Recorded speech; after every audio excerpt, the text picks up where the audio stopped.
फिर उन दोनों से मनुष्यों को क्या-क्या करना चाहिए, इस विषय का उपदेश अगले मंत्र में किया है। भावार्थ, मनुष्यों को उचित है कि अग्नि आदि पदार्थों के उपयोग से पूर्ण धन का संपादन और उसकी रक्षा व उन्नति करके यथा योग्य खर्च करने से विद्या और राज्य की वृद्धि से सबके हित की उन्नति करनी चाहिए। कैसे धन के लिए उपाय करना चाहिए, इस विषय का उपदेश अगले मंत्र में किया है। भावार्थ, जो मनुष्य अच्छी प्रकार साधन किए हुए मित्र और वरुण के कामों में युक्त रहते हैं, वे नाना प्रकार के धन आदि पदार्थ व विजय आदि सुखों को प्राप्त होकर आप सुख संयुक्त होते तथा औरों को भी सुख संयुक्त करते हैं। फिर उनसे क्या-क्या सिद्ध होता है, इस विषय का उपदेश अगले मंत्र में किया है। भावार्थ, इस मंत्र में पूर्व मंत्र से हुए पद का ग्रहण किया है। जो मनुष्य शास्त्र से उत्तमता को प्राप्त हुई बुद्धियों से शिल्प आदि उत्तम व्यवहारों में उक्त इंद्र और वरुण को अच्छी रीति से युक्त करते हैं, वे ही इस संसार में सुख को फैलाते हैं। उक्त इंद्र और वरुण के यथा योग्य गुण कीर्तन करने की योग्यता का अगले मंत्र में प्रकाश किया है। भावार्थ, इस मंत्र में वाचक् लुप्तोपमा अलंकार है। मनुष्य को जिस पदार्थ के जैसे गुण हैं, उनको वैसे ही जानकर और उनसे सदैव उपकार ग्रहण करना चाहिए, इस प्रकार ईश्वर का उपदेश है। पूर्वोक्त 16वें सूक्त के अनुयोगी मित्र और वरुण के अर्थ का इस सूक्त में प्रतिपादन करने से इस 17वें सूक्त के अर्थ के साथ 16वें सूक्त की अर्थ की संगति करनी चाहिए। यह चौथा अनुवाक 17वां सूक्त और 33वां वर्ग समाप्त हुआ। पंचमो अनुवाकः, अब 18वें सूक्त का आरंभ है। उसके पहले मंत्र में यजमान ईश्वर की प्रार्थना कैसी करे, इस विषय का उपदेश किया है। भावार्थ, इस मंत्र में वाचक् लुप्तोपमा अलंकार है। जो कोई विद्या के प्राश में प्रसिद्ध मनुष्य है, वही पढ़ाने वाला और संपूर्ण शिल्प विद्या के प्रसिद्ध करने योग्य है, क्योंकि ईश्वर भी ऐसे ही मनुष्य को अपने अनुग्रह से चाहता है। फिर वह ईश्वर कैसा है, इस विषय का उपदेश अगले मंत्र में किया है। भावार्थ, जो मनुष्य सत्य भाषण आदि नियमों से संयुक्त ईश्वर की आज्ञा का अनुष्ठान करते हैं, वे अविद्या आदि रोगों से रहित और शरीर व आत्मा की पुष्टि वाले होकर चक्रवर्ती राज्य आदि धन तथा सब रोगों को हरने वाली औषधियों को प्राप्त होते हैं। अगले मंत्र में ईश्वर की प्रार्थना का प्रकाश किया है। भावार्थ, किसी मनुष्य को धूर्त अर्थात छल कपट करने वाले मनुष्य का संग न करना तथा अन्याय से किसी की हिंसा न करनी चाहिए, किंतु सबकी न्याय ही से रक्षा करनी चाहिए। अगले मंत्र में इंद्रादिकों के कार्यों का उपदेश किया है। भावार्थ, जो मनुष्य वायु, विद्युत, सूर्य और सोम आदि औषधियों के गुणों को ग्रहण करके अपने कार्यों को सिद्ध करते हैं, वे कभी दुखी नहीं होते। कैसे वे रक्षा करने वाले होते हैं, इस विषय का उपदेश अगले मंत्र में किया है। भावार्थ, जो मनुष्य अधर्म से दूर रहकर अपने सुखों को बढ़ाने की इच्छा करते हैं, वे ही परमेश्वर के सेवक और उक्त सोम, इंद्र और दक्षिणा इन पदार्थों को युक्त के साथ सेवन कर सकते हैं। यह 34वां वर्ग पूरा हुआ। अगले मंत्र में इंद्र शब्द से परमेश्वर के गुणों का उपदेश किया है। भावार्थ, जो मनुष्य सर्वशक्तिमान, सबके अधिष्ठाता और सब आनंद के देने वाले परमेश्वर की उपासना करते हैं और उत्कृष्ट न्यायाधीश को प्राप्त होते हैं, वे ही सब शास्त्रों के बोध से प्रसिद्ध क्रियाओं से युक्त बुद्धियों को प्राप्त और पुरुषार्थी होकर विद्वान होते हैं। वही सब जगत को रचता है, इसका उपदेश अगले मंत्र में किया है। भावार्थ, व्यापक ईश्वर सब में रहने वाले और व्याप्त जगत का नित्य संबंध है। वही सब संसार को रचकर तथा धारण करके सबकी बुद्धि और कर्मों को अच्छी प्रकार जानकर सब प्राणियों के लिए उनके शुभ अशुभ कर्मों के अनुसार सुख दुख रूप फल को देता है। कभी ईश्वर को छोड़ के अपने आप आप स्वभाव मात्र से सिद्ध होने वाला अर्थात जिसका कोई स्वामी न हो ऐसा संसार नहीं हो सकता, क्योंकि जड़ पदार्थों के अचेतन होने से यथा योग्य नियम के साथ उत्पन्न होने की योग्यता कभी नहीं होती। फिर वह यज्ञ कैसा है, इस विषय का उपदेश अगले मंत्र में किया है। भावार्थ, जिस कारण परमेश्वर सकल संसार को चाहता है, इससे सब पदार्थ परस्पर अपने-अपने संयोग से बढ़ते और ये पदार्थ क्रियामय यज्ञ और शिल्प विद्या में अच्छी प्रकार संयुक्त किए हुए बड़े-बड़े सुखों को उत्पन्न करते हैं। फिर वह यज्ञ कैसा है, इस विषय का उपदेश अगले मंत्र में किया है। भावार्थ, इस मंत्र में उपमा अलंकार है। जैसे मनुष्य सब जगह विस्तृत हुए सूर्यादि के प्रकाश को देखता है, वैसे ही सब जगह व्याप्त ज्ञान प्रकाश रूप परमेश्वर को जानकर सुख के विस्तार को प्राप्त होता है। इस मंत्र से सद सस्पतिम इस पद की अनुवृत्ति जाननी चाहिए। पूर्व 17वें सूक्त के अर्थ के साथ मित्र और वरुण के साथ अनुयोगी बृहस्पति आदि अर्थों के प्रतिपादन से इस 18वें सूक्त के अर्थ की संगति चाहिए। यह 18वां सूक्त और 35वां वर्ग पूरा हुआ। अब 19वें सूक्त का आरंभ है। उसके पहले मंत्र में अग्नि के गुणों का उपदेश किया है।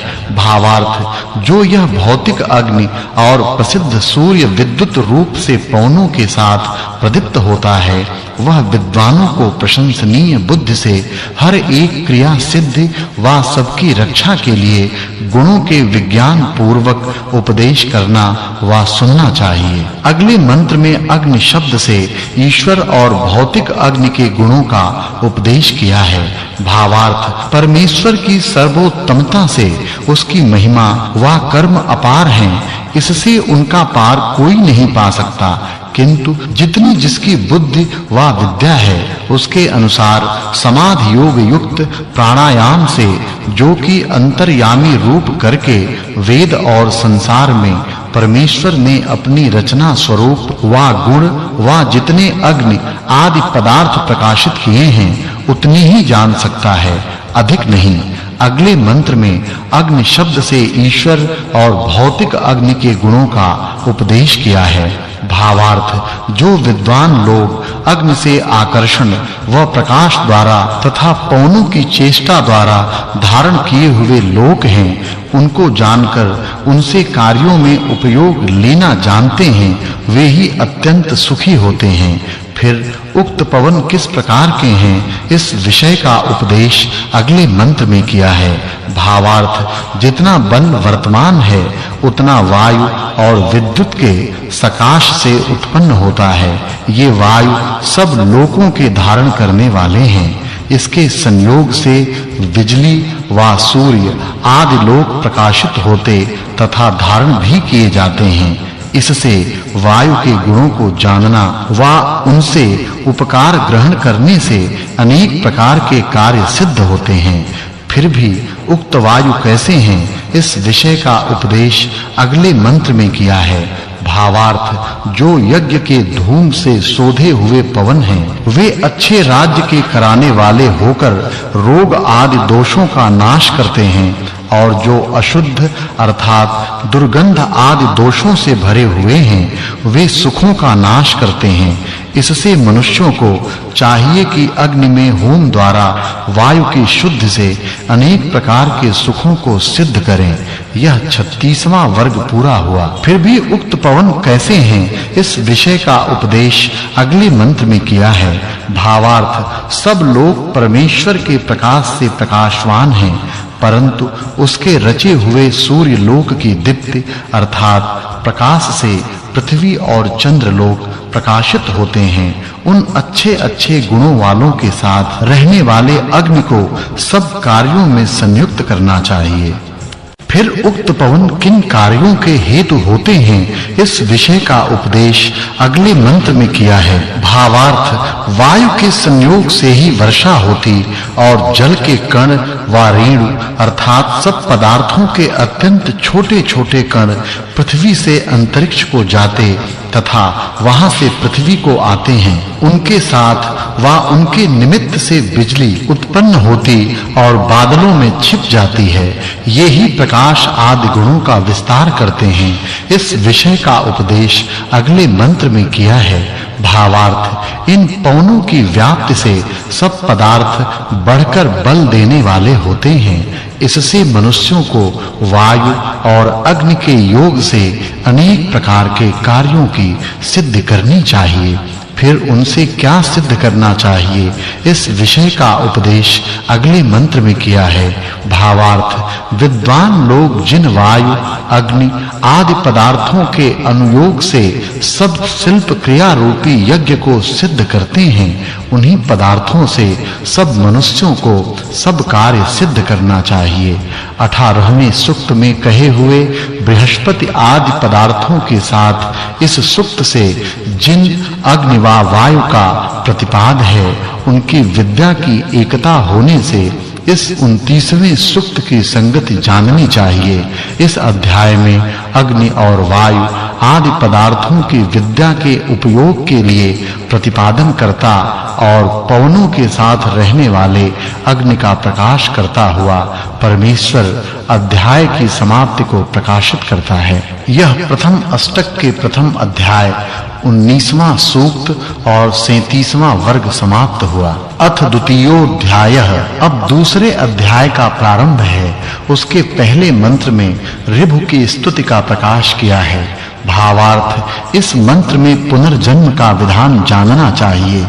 मनुष्य जैसे कर्म किया करते हैं वैसे ही जन्म और भोग उनको प्राप्त होते हैं। फिर वे विद्वान कैसे हैं इस विषय का उपदेश अगले मंत्र में किया है। भावार्थ जो विद्वान पदार्थों के संयोग व वियोग से धारण आकर्षण व वेगादि गुणों को जानकर क्रियाओं के शिल्प व्यवहार आदि यज्ञ को सिद्ध करते हैं वे ही उत्तम ऐश्वर्य को प्राप्त होते हैं। वे उक्त विद्वान किससे क्या-क्या सिद्ध करें इस विषय का उपदेश अगले मंत्र में किया है। भावार्थ जो मनुष्य अंग उपांग और उपवेदों के साथ वेदों को पढ़कर उनसे प्राप्त हुए विज्ञान से अग्नि आदि पदार्थों के गुणों को जानकर काल यंत्रों से सिद्ध होने वाले विमान आदि रथों में संयुक्त करके उनको किया करते हैं वे कभी दुख और दरिद्रता आदि दोषों को नहीं देखते। फिर वे विद्वान कैसे हैं इस विषय का उपदेश अगले मंत्र में किया है। भावार्थ जो आलस्य को छोड़े हुए सत्य में प्रीति रखने और सरल बुद्धि वाले मनुष्य हैं वे ही अग्नि और जल आदि पदार्थों से उपकार लेने को समर्थ हो सकते हैं। फिर ये किससे क्या करें इस विषय का उपदेश अगले मंत्र में किया है। भावार्थ जो विद्वान लोग जब वायु और विद्युत का आलंब लेकर सूर्य की किरणों के समान आग्नेयादि अस्त्र असी आदि शस्त्र और विमान आदि यानों को सिद्ध करते हैं तब वे शत्रुओं को जीत राजा होकर सुखी होते हैं। यह पहला वर्ग समाप्त हुआ।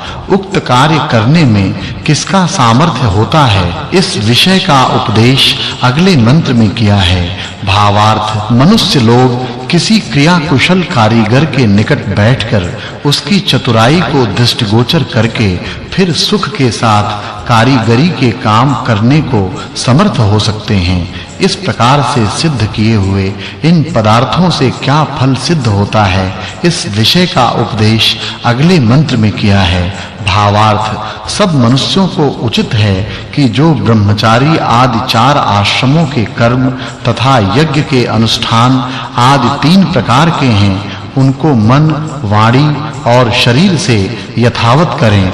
इस प्रकार मिलकर 7 कर्म होते हैं। उनके संग उपदेश और विद्या से रत्नों को प्राप्त होकर सुखी होते हैं। वे एक-एक कर्म को सिद्ध व समाप्त करके दूसरे का आरंभ करें। इस क्रम से शांति और पुरुषार्थ से सब कर्मों का सेवन करते रहें। वे उक्त कर्म को करके किसको प्राप्त होते हैं, इस विषय का उपदेश अगले मंत्र में किया है।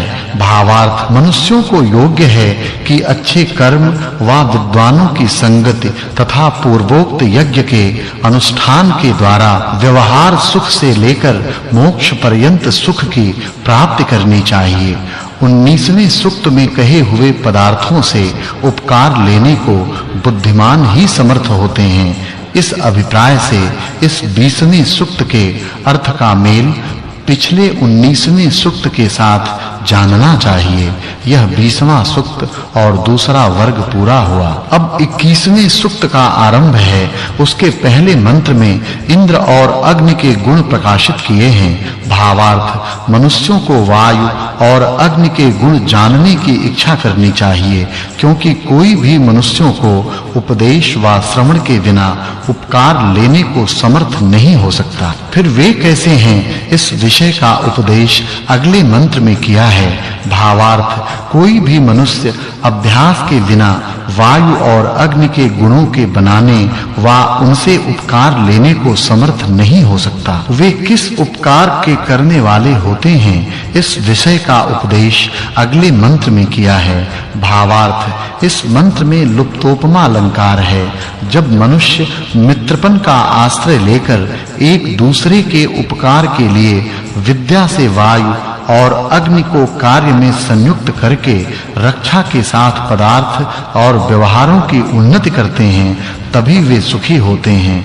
फिर वे कैसे हैं, इस विषय का उपदेश अगले मंत्र में किया है। भावार्थ, मनुष्य को जिस कारण ये दृष्टिगोचर हुए तीव्र वेग आदि गुण वाले वायु और अग्नि शिल्प क्रिया युक्त व्यवहार में संपूर्ण कार्यों के उपयोगी होते हैं, इससे इनको विद्या की सिद्धि के लिए कार्यों में संयुक्त करना चाहिए। भावार्थ, विद्वानों को योग्य है कि जो सब पदार्थों के स्वरूप व गुणों से अधिक वायु और अग्नि हैं, उनको अच्छी प्रकार जानकर क्रिया व्यवहार में संयुक्त करें, तो वे दुखों को निवारण करके अनेक प्रकार की रक्षा करने वाले होते हैं। फिर वे किस प्रकार के हैं, इस विषय का उपदेश अगले मंत्र में किया है।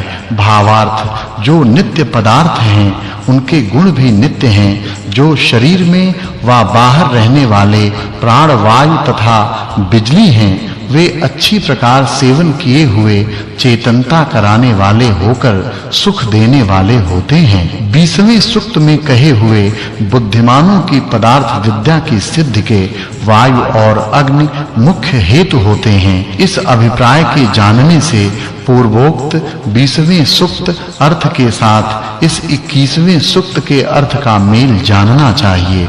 यह 21वां सूक्त और तीसरा वर्ग समाप्त हुआ। अब 22वें सूक्त का आरंभ है।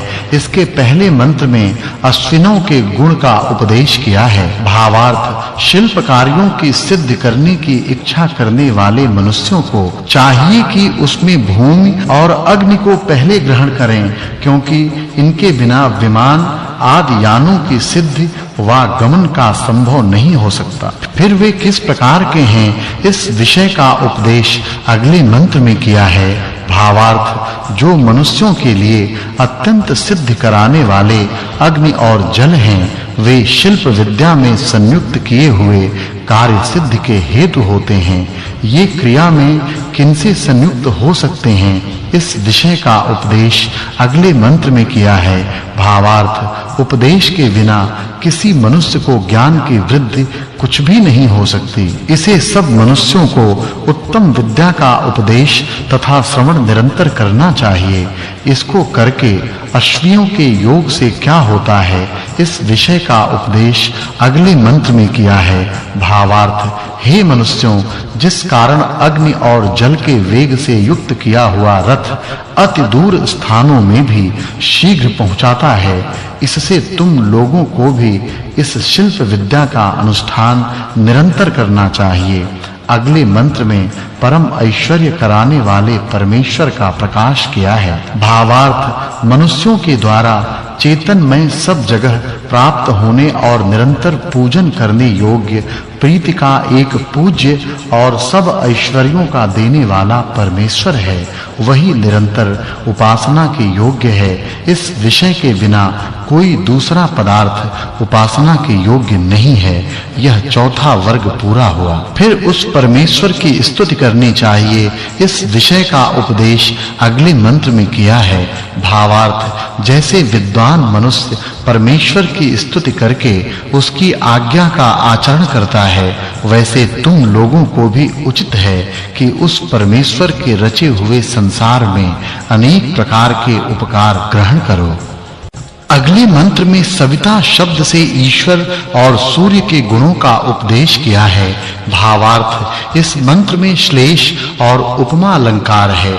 मनुष्य को उचित है कि जिससे परमेश्वर सर्वशक्तिपन व सर्वज्ञता से सब जगत की रचना करके सब जीवों को उनके कर्मों के अनुसार सुख दुख रूप फल को देता, और जैसे सूर्य लोग अपने ताप व छेदन शक्ति से मूर्तिमान द्रव्यों का विभाग और प्रकाश करता है, इससे तुम भी सबको न्याय पूर्वक दंड व सुख और यथा योग्य व्यवहार में चला के विद्यादि शुभ गुणों को प्राप्त कराया करो। कैसे मनुष्य इस उपकार को ग्रहण कर सकें, सो अगले मंत्र में उपदेश किया है। भावार्थ, इस मंत्र में श्लेषालंकार है। मनुष्यों को परस्पर मित्र भाव के बिना कभी सुख नहीं हो सकता। इससे सब मनुष्यों को योग्य है कि एक दूसरे के साथी होकर जगदीश्वर व अग्निमय सूर्यादि का उपदेश कर व सुनकर उनके सुखों के लिए सदा उपकार ग्रहण करें।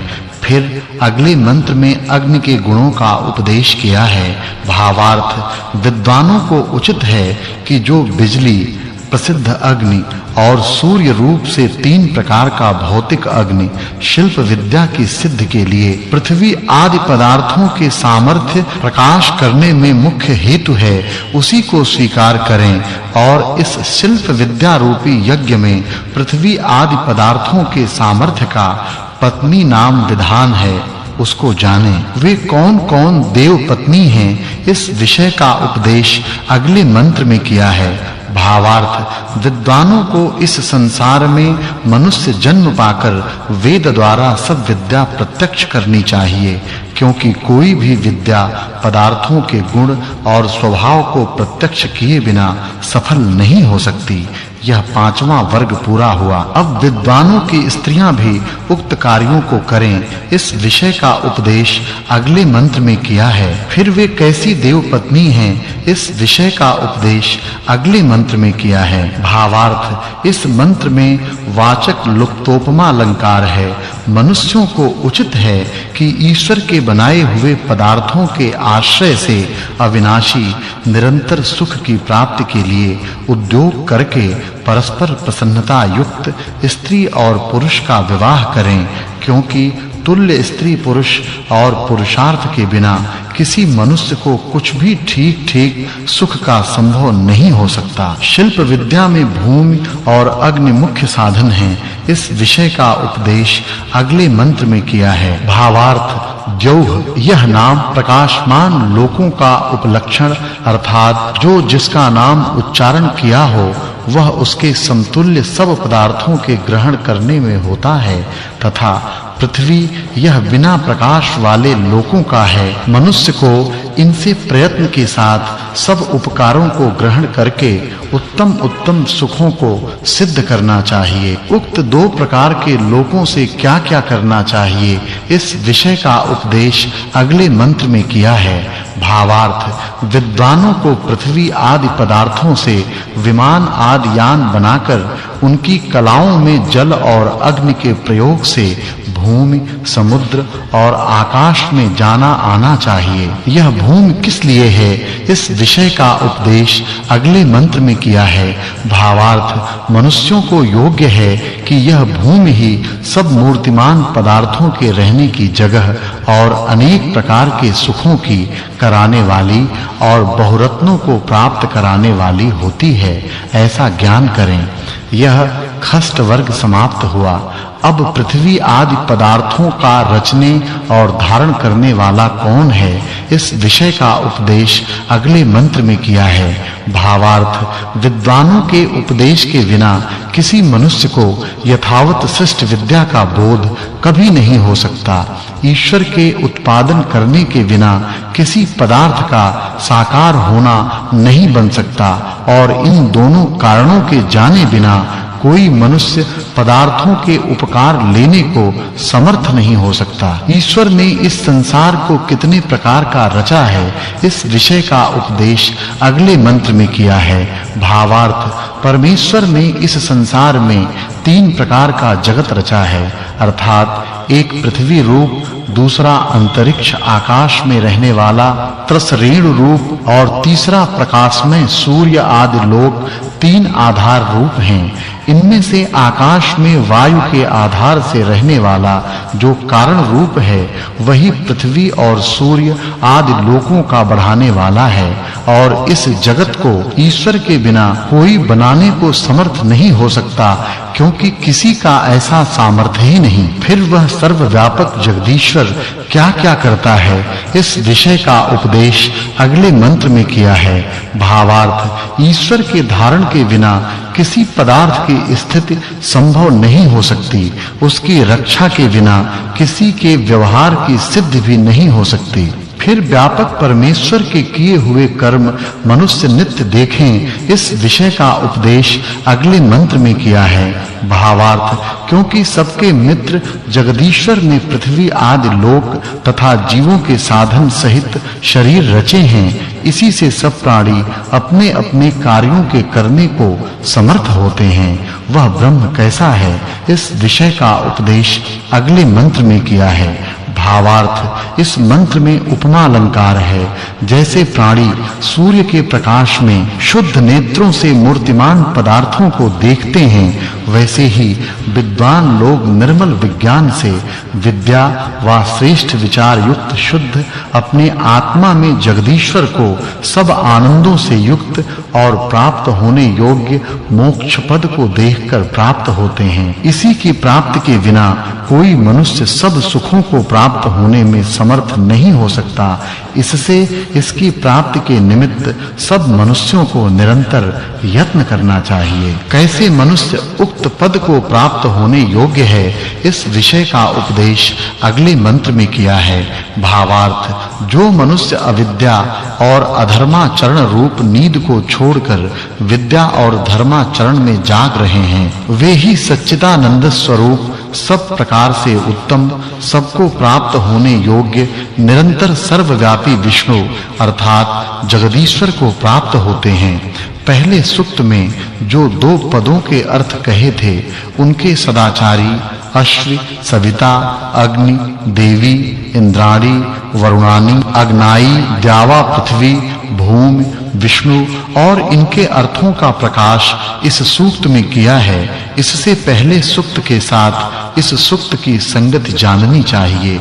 यह 22वां सूक्त, 7वां वर्ग और 5वां अनुवाक समाप्त हुआ। अब 23वें सूक्त का आरंभ है। इसके पहले मंत्र में वायु के गुण प्रकाशित किए हैं। भावार्थ, प्राणी जिनको प्राप्त होने की इच्छा करते और जिनके श्रद्धालु होते हैं, सबको पवन ही प्राप्त करके यथावत स्थिर करता है। इससे जिन पदार्थों के तीक्ष्ण व कोमल गुण हैं, उनको यथावत जान के मनुष्य लोग उनसे उपकार लेवें। अब अगले मंत्र में परस्पर संयोग कराने वाले पदार्थों का प्रकाश किया है। भावार्थ, जो अग्नि पवन और जो वायु अग्नि से प्रकाशित होता है, ये दोनों परस्पर आकांक्षा युक्त अर्थात सहायकारी हैं। जिनसे सूर्य प्रकाशित होता है, मनुष्य लोग जिनको साध और युक्ति के साथ नित्य क्रिया कुशलता में संप्रयोग करते हैं, जिनके सिद्ध करने से मनुष्य बहुत से सुखों को प्राप्त होते हैं, उनको जानने की इच्छा क्यों न करनी चाहिए?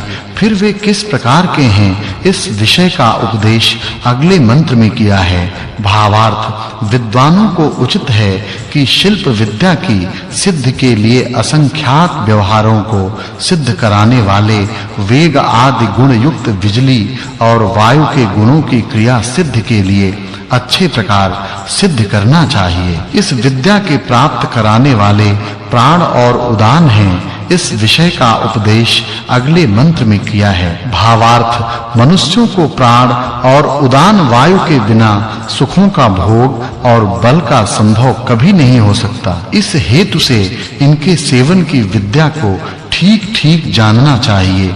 फिर वे किस प्रकार के हैं, इस विषय का उपदेश अगले मंत्र में किया है। भावार्थ, न सूर्य और वायु के बिना जल और ज्योति अर्थात प्रकाश की योग्यता, न ईश्वर के उत्पादन किए बिना सूर्य और वायु की उत्पत्ति का संभव है, और न इनके बिना मनुष्यों के व्यवहारों की सिद्धि हो सकती है। यह अष्टम वर्ग समाप्त हुआ।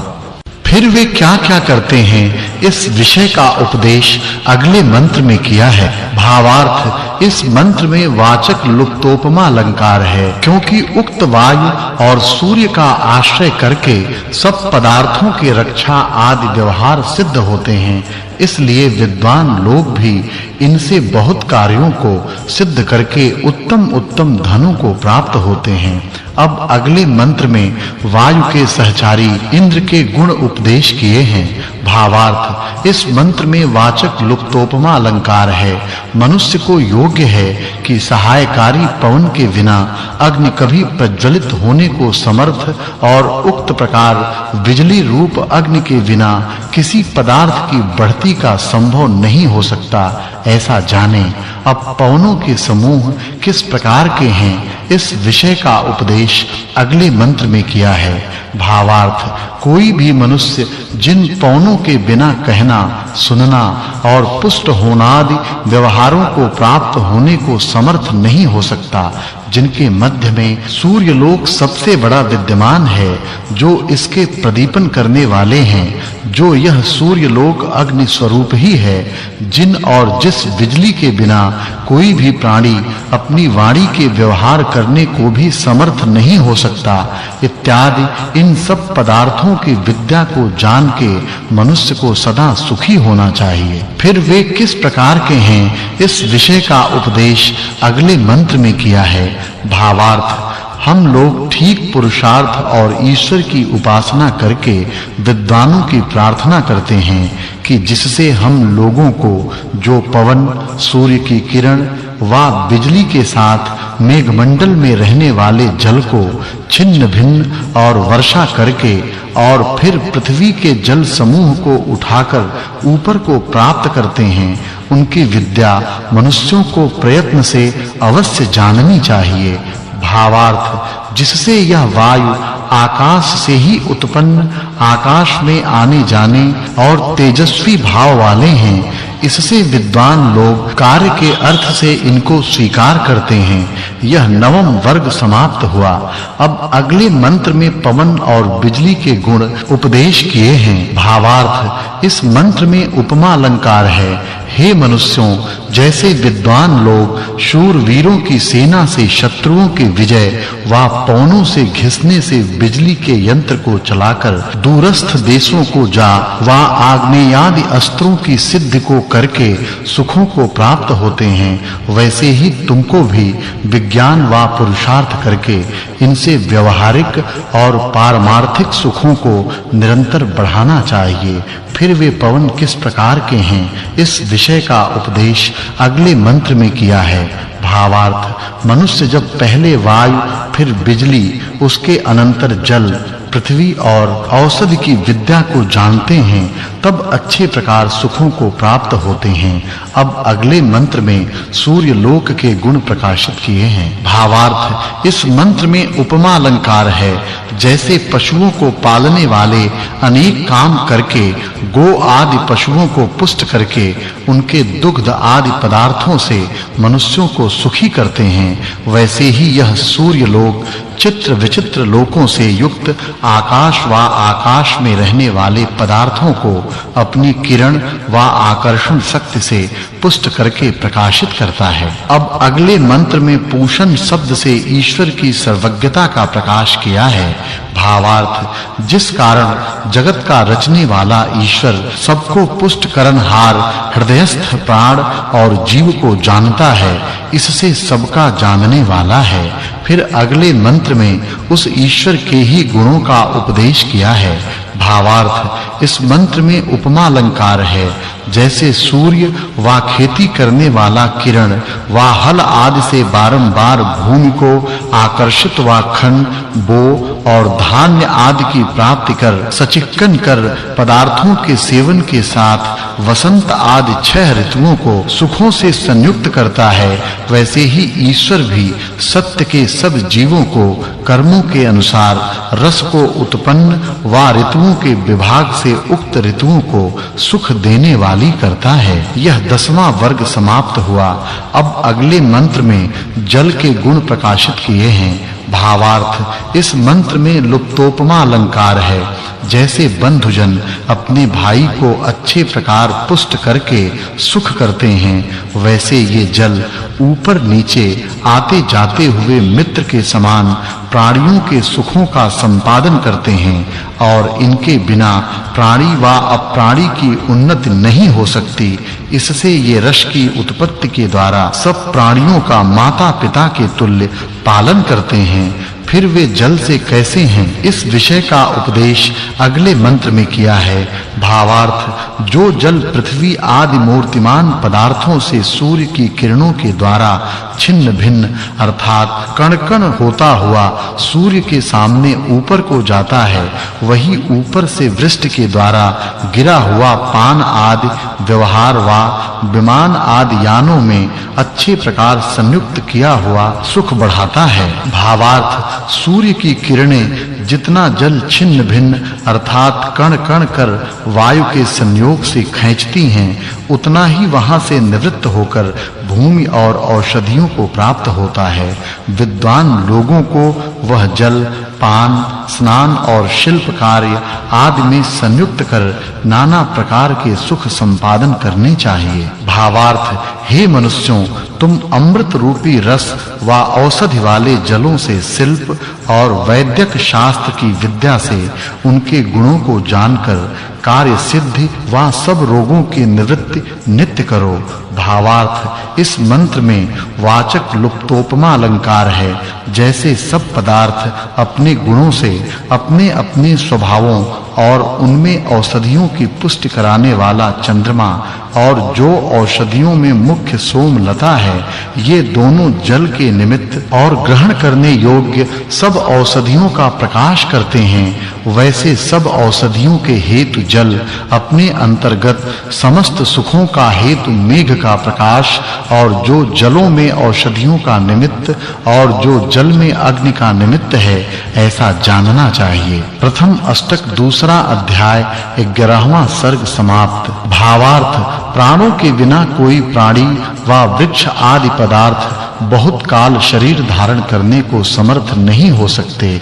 इससे क्षुधा और प्यास आदि रोगों के निवारण के लिए परम अर्थात उत्तम से उत्तम औषधियों को सेवन से योग युक्त से प्राणों का सेवन ही परम उत्तम है, ऐसा जानना चाहिए। भावार्थ, मनुष्य जैसा कुछ पाप व पुण्य करते हैं, सो ईश्वर अपनी न्याय व्यवस्था से उनको प्राप्त करता ही है। भावार्थ, सब प्राणियों को पिछले जन्मों में किए हुए पुण्य व पाप का फल वायु, जल और अग्नि आदि पदार्थों के द्वारा इस जन्म व अगले जन्म में प्राप्त होता ही है। वह अग्नि किस प्रकार का है, इस विषय का उपदेश अगले मंत्र में किया है। भावार्थ, जब जीव पिछले शरीर को छोड़कर अगले शरीर को प्राप्त होता है, तब उसके साथ स्वाभाविक मानस अग्नि जाता है, वही फिर शरीर आदि पदार्थों को प्रकाशित करता है, जो जीवों के पाप पुण्य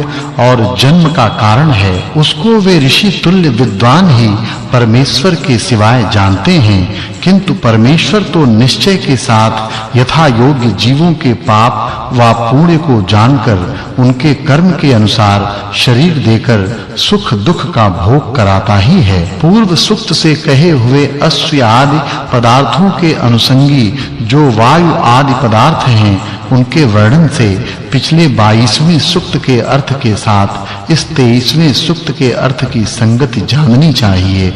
यह 23वां सूक्त समाप्त हुआ। अब 24वें सूक्त का प्रारंभ है। उसके पहले मंत्र में प्रजापति का प्रकाश किया है। भावार्थ, इस मंत्र में प्रश्न का विषय है, कौन ऐसा पदार्थ है जो सनातन अर्थात अविनाशी पदार्थों में भी सनातन अविनाशी है कि जिसका अत्यंत उत्कर्ष युक्त नाम का स्मरण करें वा जाने, और कौन देव हम लोगों के लिए किस-किस हेतु से एक जन्म से दूसरे जन्म का संपादन करता और अमृत व आनंद के कराने वाली मुक्ति को प्राप्त कराकर भी फिर हम लोगों को माता-पिता से दूसरे जन्म में शरीर को धारण कराता है। इन प्रश्नों के उत्तर अगले मंत्र में प्रकाशित किए हैं। भावार्थ, हे मनुष्यों, हम लोग जिस अनादि स्वरूप सदा अमर रहने व जो हम सब लोगों के किए हुए पाप और पुण्यों के अनुसार यथा योग्य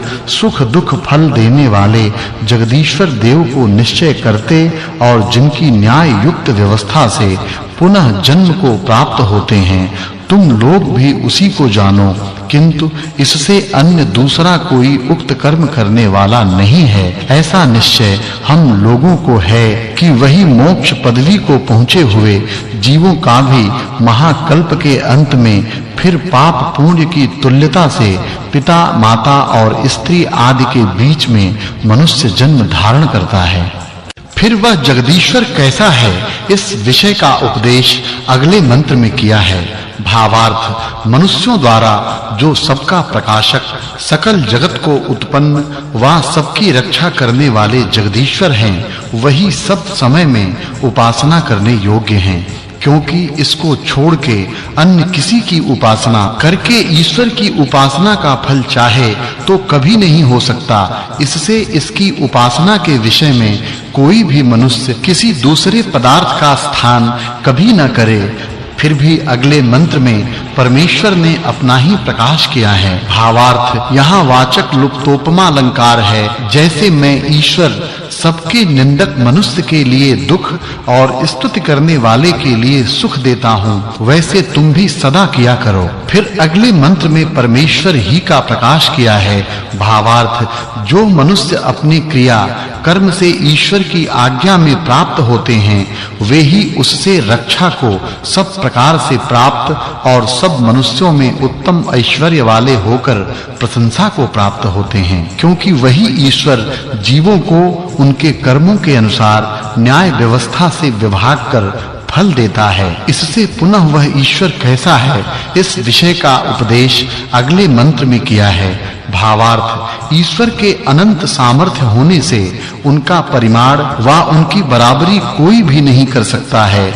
ये सब लोग चलते हैं, परंतु लोगों के चलने से उनमें व्याप्त ईश्वर नहीं चलता, क्योंकि जो सब जगह पूर्ण है वह कभी चलेगा। इस ईश्वर की उपासना को छोड़कर किसी जीव का पूर्ण अखंडित राज्य व सुख कभी नहीं हो सकता। इससे सब मनुष्यों को प्रमेय व विनाश रहित परमेश्वर की सदा उपासना करनी योग्य है। अब अगले मंत्र में वायु और सविता के गुण प्रकाशित करते हैं। भावार्थ, जिससे यह सूर्य रूप के न होने से अंतरिक्ष का प्रकाश नहीं कर सकता, इससे जो ऊपरली व विचली किरणें हैं वे ही मेघ की निमित्त हैं।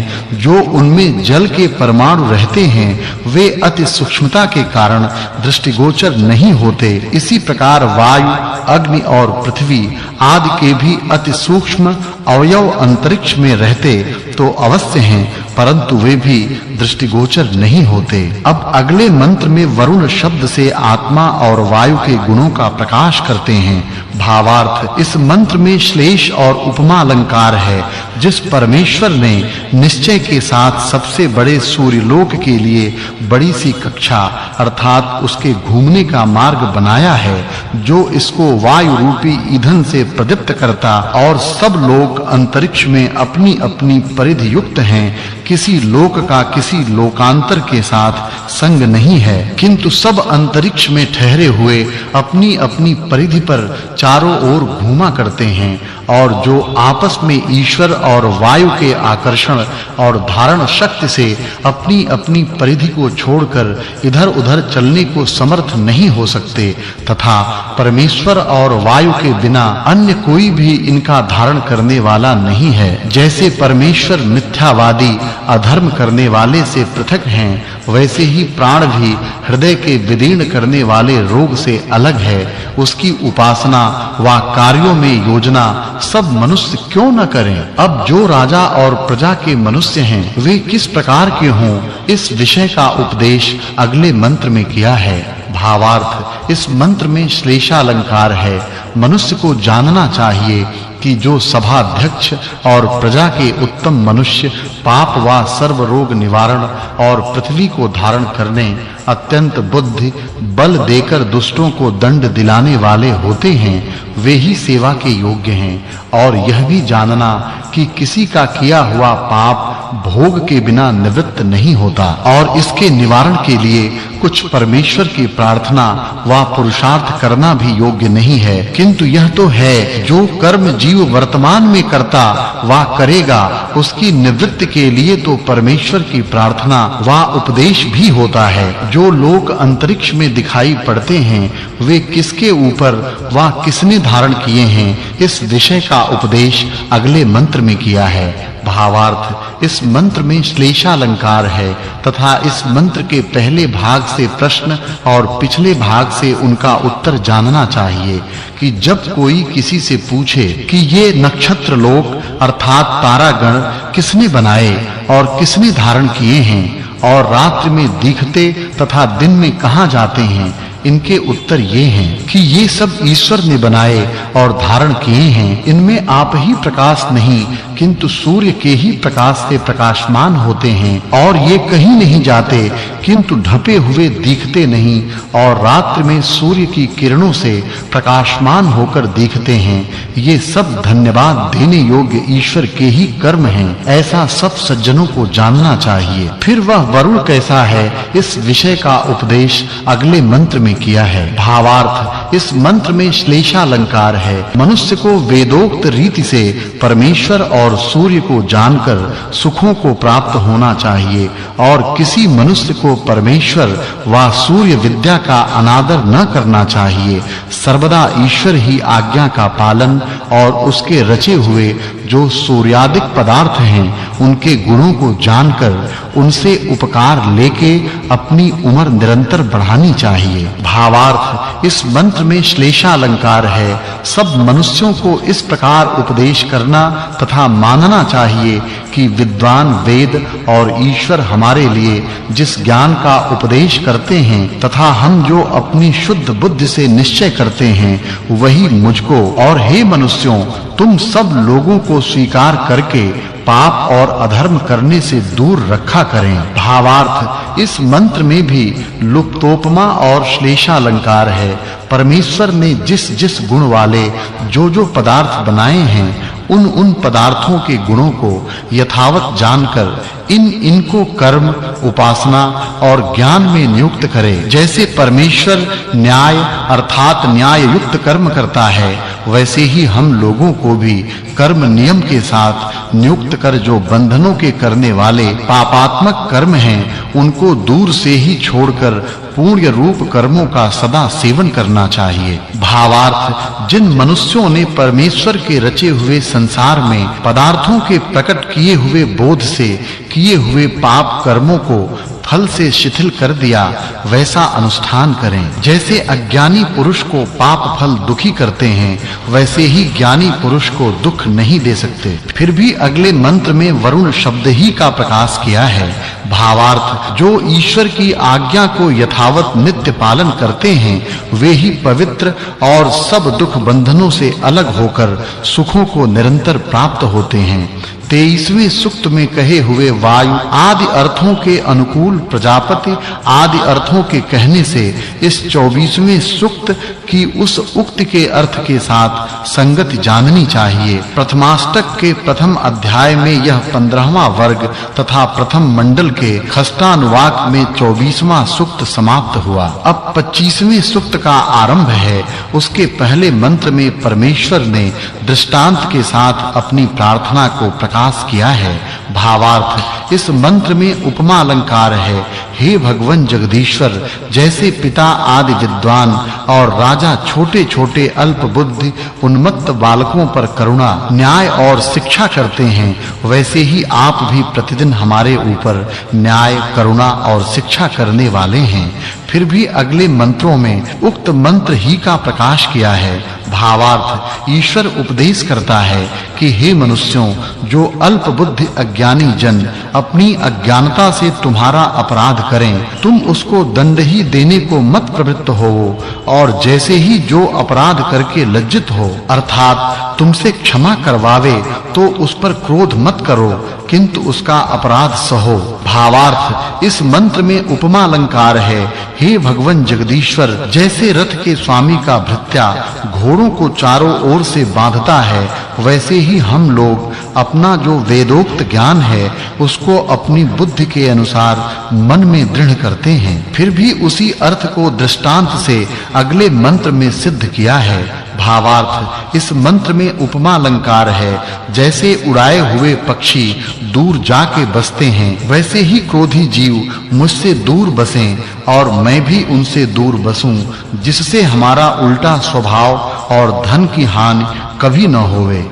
फिर वह वरुण कैसा है, इस विषय का उपदेश अगले मंत्र में किया है। भावार्थ मनुष्यों को परमेश्वर की आज्ञा का पालन करके सब सुख और चक्रवर्ती राज्य न्याय के साथ सदा सेवन करना चाहिए। यह 16वां वर्ग पूरा हुआ। अब अगले मंत्र में सूर्य और वायु का प्रकाश किया है। भावार्थ इस मंत्र में उपमा अलंकार है। जैसे अति हर्ष करने वाले बाजे बजाने में अति कुशल दो पुरुष बाजों को लेकर चलाकर बजाते हैं, वैसे ही सिद्ध किए विद्या के धारण करने वाले मनुष्य से होमे हुए पदार्थों को सूर्य और वायु चालन करके धारण करते हैं। उक्त विद्या को यथावत कौन जानता है, इस विषय का उपदेश अगले मंत्र में किया है। भावार्थ ईश्वर ने वेदों में अंतरिक्ष, भू और समुद्र में आने जाने वाले यानों की विद्या का उपदेश किया है। उनको सिद्ध करने को जो पूर्ण विद्या, शिक्षा और हस्त क्रियाओं के कला कौशल में कुशल मनुष्य होता है, वही उन्हें बनाने में समर्थ हो सकता है। फिर वह क्या जानता है, इस विषय का उपदेश अगले मंत्र में किया है। भावार्थ जैसे परमेश्वर सर्वज्ञ होने से सब लोक व काल की अवस्था को जानता है, वैसे मनुष्यों को सब लोक तथा काल के महिमा की व्यवस्था को जानकर एक क्षण भी व्यर्थ नहीं खोना चाहिए। भावार्थ जो मनुष्य अग्नि पदार्थों में परिमाण व गुणों से बड़ा सब मूर्त पदार्थों का धारण करने वाला वायु है, उसका कारण अर्थात उत्पत्ति और जाने आने के मार्ग, और जो उसमें स्थूल व सूक्ष्म पदार्थ ठहरे हैं, उनको भी यथार्थता से जान इनसे अनेक कार्य सिद्ध कर करा के सब प्रयोजनों को सिद्ध कर लेता है, वह विद्वानों में गणनीय विद्वान होता है। जो मनुष्य इस वायु को ठीक-ठीक जानता है, वह किसको प्राप्त होता है, इस विषय का उपदेश अगले मंत्र में किया है। भावार्थ इस मंत्र में वाचक् लुप्तोपमा अलंकार है। जैसे परमेश्वर सब प्राणियों का उत्तम राजा है, वैसे जो ईश्वर की आज्ञा में वर्तमान धार्मिक शरीर और बुद्धि बल युक्त मनुष्य हैं, वही उत्तम राज्य करने योग्य होते हैं। भावार्थ जिस प्रकार ईश्वर सब जगह व्याप्त और सर्वशक्तिमान होने से सृष्टि रचनादि रूपी कर्म और जीवों के तीनों कालों के कर्मों को जानकर इनको उन कर्मों के अनुसार फल देने योग्य है, इसी प्रकार जो विद्वान मनुष्य पहले हो गए उनके कर्मों और आगे अनुष्ठान करने योग्य कर्मों के करने में युक्त होता है वही सबको देखता हुआ सबके उपकार करने वाले उत्तम से उत्तम कर्मों को कर सबका न्याय करने योग्य होता है। भावार्थ इस मंत्र में श्लेष और उपमा अलंकार है। जो मनुष्य ब्रह्मचर्य और जितेंद्रियता आदि से आयु बढ़ाकर धर्म मार्ग में विचरते हैं उन्हीं को जगदीश्वर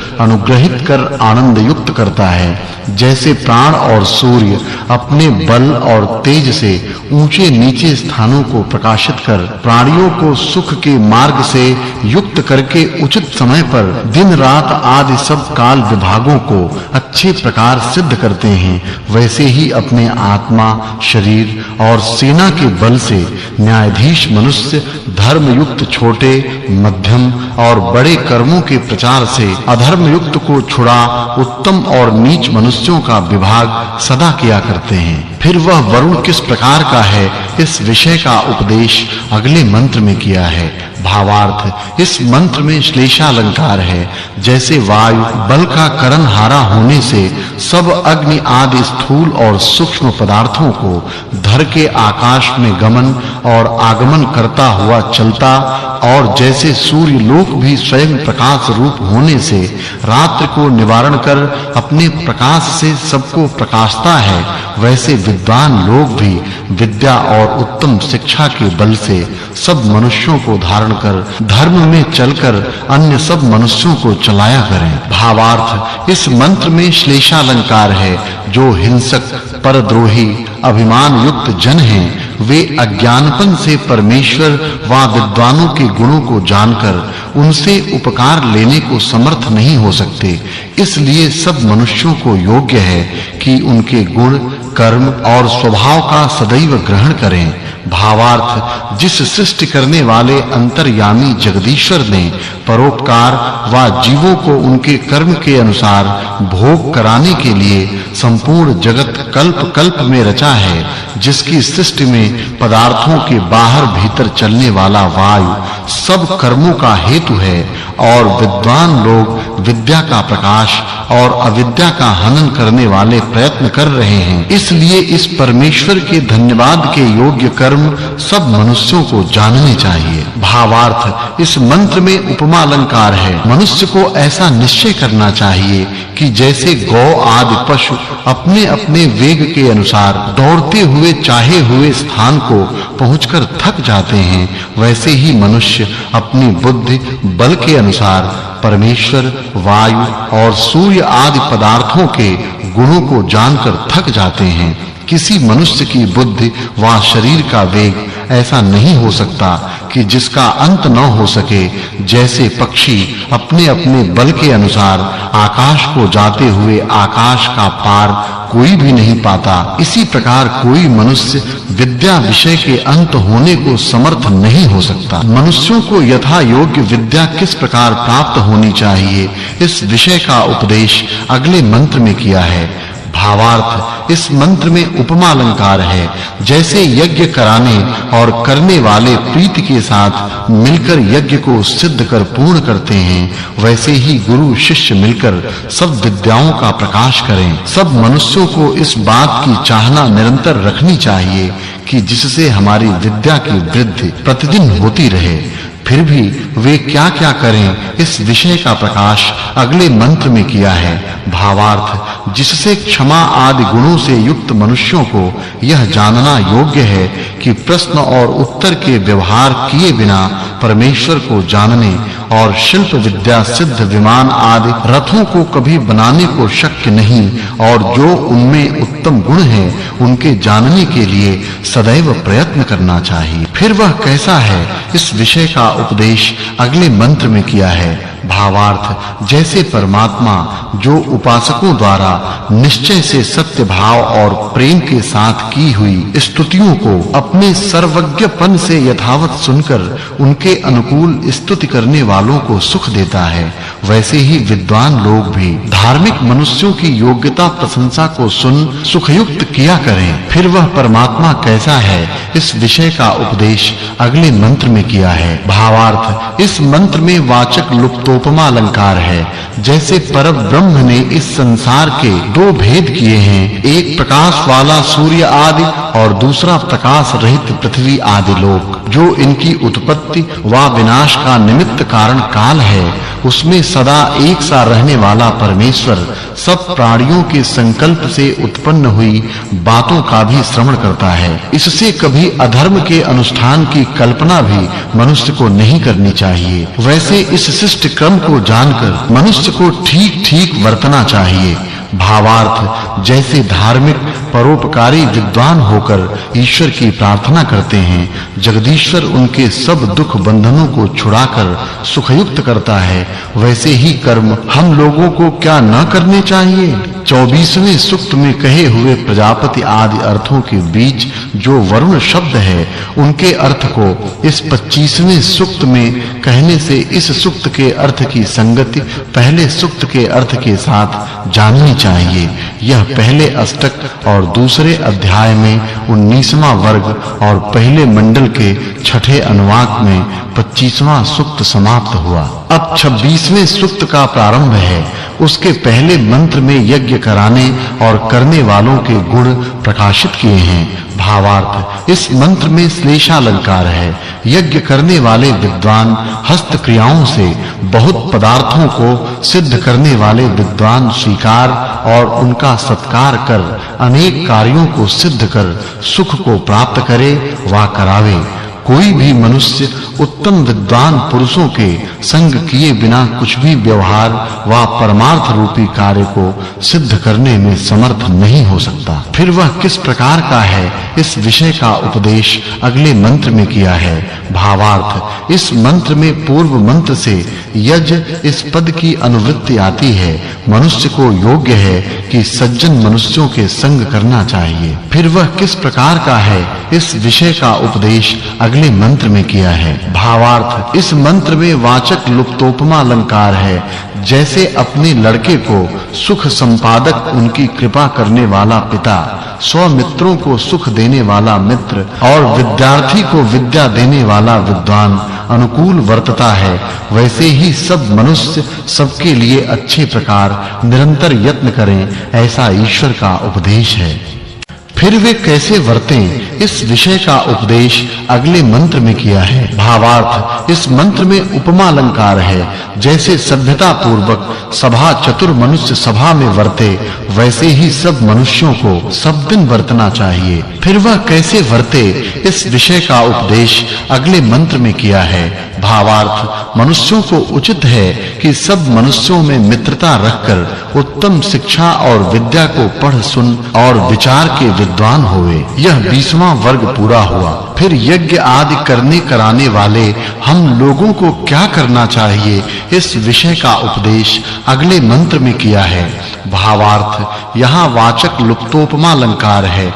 इस संसार में जितने प्रत्यक्ष व अप्रत्यक्ष पदार्थ हैं, वे सब अनादि अति विस्तार वाले कारण से उत्पन्न हैं, ऐसा जानना चाहिए। फिर हम लोगों को परस्पर किस प्रकार वर्तना चाहिए, इस विषय का उपदेश अगले मंत्र में किया है। भावार्थ जैसे हम लोग सबके साथ मित्र भाव से वर्तते हैं और ये सब लोग हम लोगों के साथ मित्र भाव और प्रीति से वर्तते हैं, वैसे आप लोग भी वर्तें। फिर वे कैसे वर्तें, इस विषय का उपदेश अगले मंत्र में किया है। भावार्थ इस मंत्र में लुप्तोपमा अलंकार है।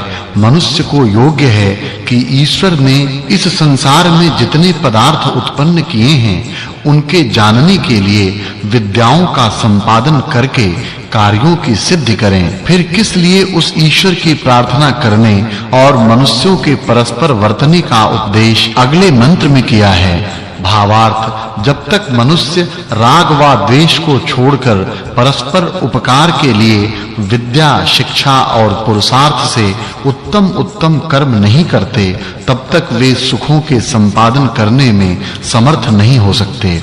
इसलिए सबको योग्य है कि परमेश्वर की आज्ञा में वर्तमान होकर सबका कल्याण करें। फिर वे कैसे वर्तें, इस विषय का उपदेश अगले मंत्र में किया है। भावार्थ इस मंत्र में वाचक् लुप्तोपमा अलंकार है। मनुष्य को योग्य है कि अपने संतानों को निम्नलिखित ज्ञान कार्य में युक्त करें। जो कारण रूप नित्य अग्नि है, उससे ईश्वर की रचना में बिजली आदि कार्य रूप पदार्थ सिद्ध होते हैं। फिर उनसे जो सब जीवों के अन्न को पचाने वाले अग्नि के समान अनेक पदार्थ उत्पन्न होते हैं, उन सब अग्नियों को कारण रूप ही धारण करता है। जितने अग्नि के कार्य हैं, वे वायु के निमित्त से ही प्रसिद्ध होते हैं। उन सब कार्यों को संसारी लोग धारण करते हैं। अग्नि और वायु के बिना कभी किसी पदार्थ का धारण नहीं हो सकता इत्यादि। पहले सूक्त में वरुण के अर्थ के अनुषंगी अर्थात सहायक अग्नि शब्द से इस सूक्त में प्रतिपादन करने से पिछले सूक्त के अर्थ के साथ इस 26वें सूक्त के अर्थ की संगति जाननी चाहिए। ये पहले अष्टक के दूसरे अध्याय का 21वां वर्ग तथा पहले मंडल के छठे अनुवाक व 26वां सूक्त समाप्त हुआ। अब 27वें सूक्त का प्रारंभ है। उसके पहले मंत्र में अग्नि का प्रकाश किया है। भावार्थ इस मंत्र में उपमा अलंकार है। जैसे विद्वान स्वविद्या के प्रकाश आदि गुणों से अपने राज्य में अविद्या अंधकार को निवारण कर प्रकाशित होते हैं, वैसे परमेश्वर सर्वज्ञपन आदि से सर्वत्र प्रकाशमान है। अगले मंत्र में संतान के गुण प्रकाशित किए हैं। भावार्थ इस मंत्र में वाचक् लुप्तोपमा अलंकार है। जैसे विद्या सुशिक्षा से धार्मिक सुशील पुत्र अनेक अनुकूल कामों को करके पिता माता आदि के सुखों को नित्य सिद्ध करता है, वैसे ही बहुत गुण वाला यह भौतिक अग्नि विद्या के अनुकूल रीति से संप्रयुक्त किया हुआ हम लोगों के सब सुखों को सिद्ध करता है। फिर वह कैसा है, इस विषय का उपदेश अगले मंत्र में किया है। भावार्थ इस मंत्र में श्लेषा अलंकार है।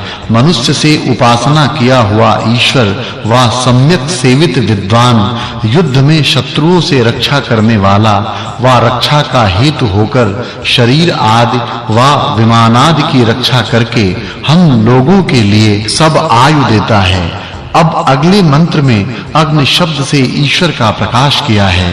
भावार्थ हे जगदीश्वर, आपने जैसे ब्रह्मा आदि महर्षि धार्मिक विद्वानों के आत्माओं में वेद द्वारा बोध का प्रकाश कर उनको उत्तम सुख दिया, वैसे ही हम लोगों के आत्माओं में बोध प्रकाशित कीजिए, जिससे हम लोग विद्वान होकर उत्तम धर्म कार्यों को सदा करते रहें। फिर मनुष्यों के प्रति विद्वानों को कैसे वर्तना चाहिए, इस विषय का उपदेश अगले मंत्र में किया है। भावार्थ इस प्रकार जिन धार्मिक पुरुषार्थी पुरुषों से सेवन किया हुआ विद्वान सब विद्याओं को प्राप्त करा के उनको सुखयुक्त करे तथा इस जगत में उत्तम, मध्यम और निकृष्ट भेद से 3 प्रकार के भोग, लोक और मनुष्य हैं, इनको यथा बुद्धि विद्या देता रहे। फिर वह कैसा है, इस विषय का उपदेश अगले मंत्र में किया है। भावार्थ इस मंत्र में वाचक् लुप्तोपमा अलंकार है। जैसे समुद्र के जलकण अलग हुए आकाश को प्राप्त होकर वहां इकट्ठे होकर बरसते हैं, वैसे ही विद्वान अपनी विद्या से सब पदार्थों का विभाग करके उनका बार-बार मनुष्यों के आत्माओं में प्रकाश किया करते हैं। फिर वह कैसा है, इस विषय का उपदेश अगले मंत्र में किया है। भावार्थ जैसे जगदीश्वर अनादि काल से वर्तमान प्रजा की रक्षा, रचना और व्यवस्था करने वाला है, वैसे जो मनुष्य इस सर्वव्यापी सब प्रकार की रक्षा करने वाले परमेश्वर की उपासना कर यथोक्त काम करता है, उसको कभी पीड़ा व पराजय नहीं होता। भावार्थ जैसे कोई जीव अनंत शुभ गुण युक्त परिणाम सहित सबसे उत्तम परमेश्वर के गुणों की न्यूनता व उसका परिणाम करने के योग्य नहीं हो सकता, जिसका सब ज्ञान निर्भ्रम है, वैसे जो मनुष्य वर्तता है वही सब राजकार्यों का स्वामी नियत करना चाहिए। भावार्थ जो मनुष्य को सब दुख रूपी सागर से पार करने और युद्ध में विजय देने वाले विद्वान हैं, वही अच्छे विद्वानों के समागम से सेना का अधिपति होने योग्य हैं। भावार्थ, इस मंत्र में पूर्णोपमा अलंकार है। युद्ध विद्या के जानने वाले के गुणों को श्रवण किए बिना इसका ज्ञान नहीं होता और जो प्रजा के सुख के लिए अति तीक्ष्ण स्वभाव वाले शत्रुओं के बल के नाश करन हारे भृत्यों को अच्छी प्रकार शिक्षित करता है, वही प्रजा पाल में योग्य होता है। अब अगले मंत्र में भौतिक अग्नि के गुण प्रकाशित किए हैं। भावार्थ, जो सब प्रकार श्रेष्ठ, किसी से छिन्न भिन्न करने में नहीं आता, सबका आधार, सब आनंद का देने वाला वह विज्ञान समूह परमेश्वर है और जिसने महागुण युक्त भौतिक अग्नि रचा है, वही उत्तम कर्म व शुद्ध विज्ञान में हम लोगों को सदा प्रेरणा करे। फिर वह कैसा है, इस विषय का उपदेश अगले मंत्र में किया है। भावार्थ, इस मंत्र में उपमा अलंकार है। जैसे पूर्ण धन वाला विद्वान मनुष्य धन भोगने योग्य पदार्थों से सब मनुष्यों को सुख संयुक्त करता है और सबकी वार्ताओं को सुनता है, वैसे ही जगदीश्वर सब की हुई स्तुति को सुनकर उनको सुख संयुक्त करता है। अब अगले मंत्र में सबका अवश्य सत्कार करना है, इस बात का प्रकाश किया है। भावार्थ, इस मंत्र में ईश्वर का यह उपदेश है कि मनुष्यों को चाहिए अभिमान छोड़कर अन्नादि से सब उत्तम जनों का सत्कार करें, अर्थात जितना धन पदार्थ आदि उत्तम बातों से अपना सामर्थ्य हो उतना उनका संग करके विद्या प्राप्त करें, किंतु उनकी कभी निंदा न करें। पिछले सूक्त में अग्नि का वर्णन है, उसको अच्छे प्रकार जानने वाले विद्वान ही होते हैं। उनका यहाँ वर्णन करने से 26वें सूक्तार्थ के साथ इस 27वें सूक्त की संगति जाननी चाहिए। यह पहले अष्टक के दूसरे अध्याय का 24वां वर्ग और पहले मंडल के छठे अनुवाक का 27वां सूक्त समाप्त हुआ। अब 28वें सूक्त का प्रारंभ है। उसके पहले मंत्र में कर्म के अनुष्ठान करने वाले जीव को जो करना चाहिए इस विषय का उपदेश किया है। भावार्थ, ईश्वर उपदेश करता है कि हे मनुष्यों, तुम यव आदि औषधियों के असार निकालने और सार लेने के लिए भारी से पत्थर में जैसा चाहिए वैसा गड्ढा करके उसको भूमि में गाड़ो और वह भूमि से कुछ ऊंचा रहे, जिससे कि नाज के सार व असार का निकालना अच्छे प्रकार बने। उसमें यव आदि अन्न स्थापन करके मूसल से उसको कूटो। फिर वे कैसे हैं, इस विषय का उपदेश अगले मंत्र में किया है। भावार्थ, इस मंत्र में उपमा अलंकार है। मनुष्यों को योग्य है कि जैसे दोनों जांघों के सहाय से मार्ग का चलाना सिद्ध होता है, वैसे ही एक तो पत्थर की शिला नीचे रखें और दूसरा ऊपर से पीसने के लिए बट्टा, जिसको हाथ में लेकर पदार्थ पीसे जाएं। इनसे औषधि आदि पदार्थों को पीसकर यथावत भक्ष्य आदि पदार्थों को सिद्ध करके खावें। वह भी दूसरा साधन उखली मूसल के समान बनाना चाहिए। अब अगले मंत्र में यह विद्या कैसे ग्रहण करनी चाहिए इस विषय का उपदेश किया है। भावार्थ, जैसे उलूखल विद्या जो भोजनादि के पदार्थ सिद्ध करने वाली है, गृह संबंधी कार्य करने वाली होने से यह विद्या स्त्रियों को नित्य ग्रहण करनी और अन्य स्त्रियों को सिखानी भी चाहिए। जहां पाक सिद्ध किए जाते हों, वहां यह सब उलूखल आदि साधन स्थापन करने चाहिए, क्योंकि इनके बिना कूटना, पीसना आदि क्रिया सिद्ध नहीं हो सकते। इसी के संबंधी और भी साधन का अगले मंत्र में उपदेश किया है। भावार्थ, इस मंत्र में उपमा अलंकार है। ईश्वर उपदेश करता है कि हे विद्वानों, जैसे सूर्य अपनी किरणों के साथ भूमि को आकर्षण शक्ति से बांधता और जैसे सारथी रश्मियों से घोड़े को नियम में रखता है, वैसे ही मथने, बांधने और चलाने की विद्या से दूध आदि व औषधि आदि पदार्थों से मक्खन आदि पदार्थों को युक्ति के साथ सिद्ध करो।